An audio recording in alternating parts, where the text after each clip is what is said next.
વિદ્યાર્થીઓ હવે હિંસક બન્યા છે। બાપુનગરમાં ટ્યુશન ક્લાસીસમાં બેસવા જેવી નજીવી બાબતે ધોરણ 11ના વિદ્યાર્થીએ બીજાને છરી ઝીકી દીધી। જુઓ, ભણવાની ઉંમરે ખેલાયો આ લોહિયાળ ખેલ।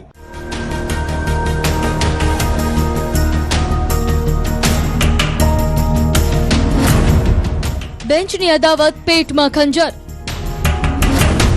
ટ્યુશન ક્લાસ બહાર ખૂની ખેલ, શિક્ષણના ધામમાં લોહીના ડાઘ। આ દ્રશ્ય જુઓ, અમદાવાદના બાપુનગરનું આ એ જ ટ્યુશન ક્લાસ છે જ્યાં પુસ્તકોને બદલે પ્રતિશોધની વાત થઈ। સીસીટીવીમાં દેખાતો આ બ્લેક શર્ટ વાળો વિદ્યાર્થી ક્લાસમાં બેસવા માટે જગ્યા શોધે છે, પણ જગ્યા ન મળતા તે બહાર નીકળી જાય છે। કોને ખબર હતી કે બેસવાની આ નજીવી બાબત એક મોટી દુશ્મનાવટમાં બદલાઈ જશે। જે ઉંમરે હાથમાં પેન હોવી જોઈએ ત્યાં છરીબાજીના ખેલ ખેલાયા।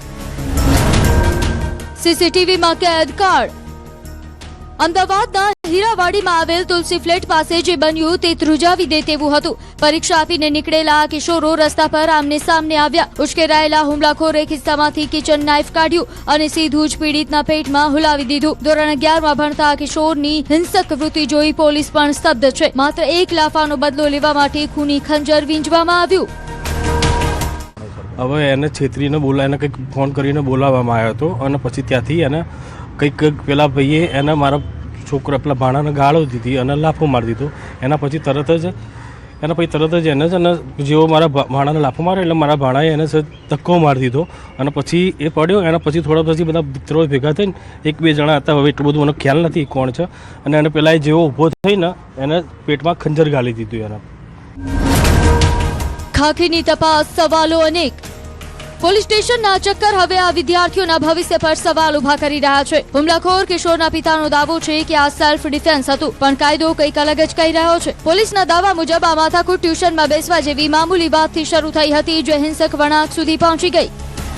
ભોગ બનનાર છે એ પોતે ત્યાં આગળ જ્યાં બેઠેલા હતા એ દરમિયાન હાલના જે કાયદાકીય સંઘર્ષ કિશોર છે એ ત્યાં આવેલા હતા ને ક્લાસરૂમમાં જગ્યા ન હતી, જે બાબતે અને તું આ ક્લાસમાં જગ્યા નથી, અન્ય રૂમમાં ક્લાસમાં જતો રહે, એ બાબતે ત્યાં આગળ બંને વચ્ચે બોલાચાલી થયેલી હતી। ત્યારબાદ ક્લાસમાંથી છૂટ્યા બાદ બપોરના આશરે 1-1:15 વાગ્યાની આજુબાજુ આ જે ભોગ બનનાર છે એ ત્યાં જ વિસ્તારમાં એક ભોગિયા ડેરી છે હીરાવાડીમાં, ત્યાં આગળ બેઠેલા હતા।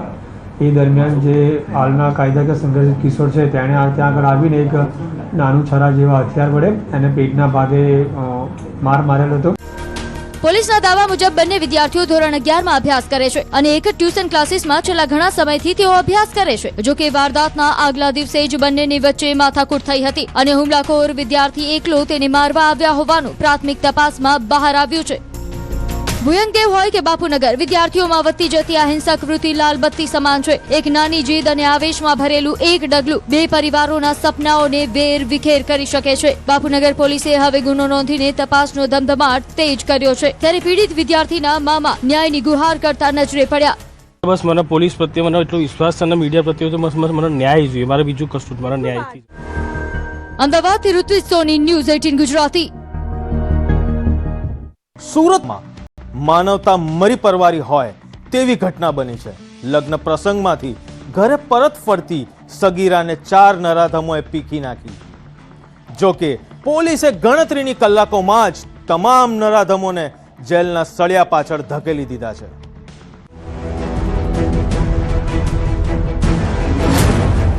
ઉમરપાડાના અધમ નરાધમો, અંધારામાં છુપાયેલા વરુઓ।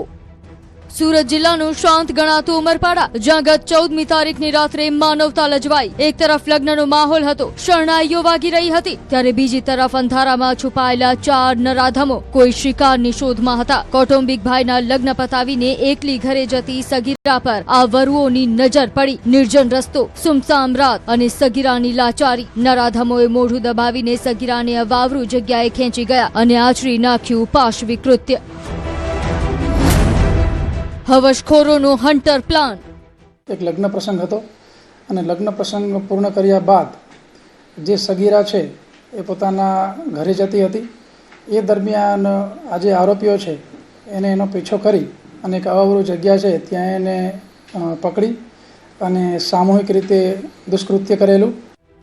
ઘટનાની જાણ થતાં જ ઉમરપાડા પોલીસ હરકતમાં આવી. જિલ્લા પોલીસ વડાના માર્ગદર્શન હેઠળ અલગ અલગ ટીમો બની અને શરૂ થયો નરાધમોને શોધવાનો ધમધમાટ. વૈજ્ઞાનિક પુરાવાઓ એકત્ર કરવા માટે FSL અને મેડિકલ એક્સપર્ટ્સની મદદ લેવાઈ. ગણતરીના કલાકોમાં જ પોલીસે પાંજરે પૂર્યા એ 3 હવસખોરોને, જેમના નામ સાંભળીને જ અરેરાટી છૂટી જાય. મિતેશ વસાવા, આકાશ ચૌધરી અને રાહુલ વસાવા. આ પાપમાં એક સગીર કિશોર પણ સામેલ હતો. FSL અધિકારીઓની મદદ લઈ રહ્યા છીએ, મેડિકલ એક્સપર્ટ અને અમારી તમામ જે સંયુક્ત રીતે ટીમ જે છે એ મહેનત કરી રહી છે. ખાસ તમામ આરોપીઓ જે પકડાઈ ગયા છે એમાં 3 આરોપીઓ જે ઉમરપાડા વિસ્તારના છે.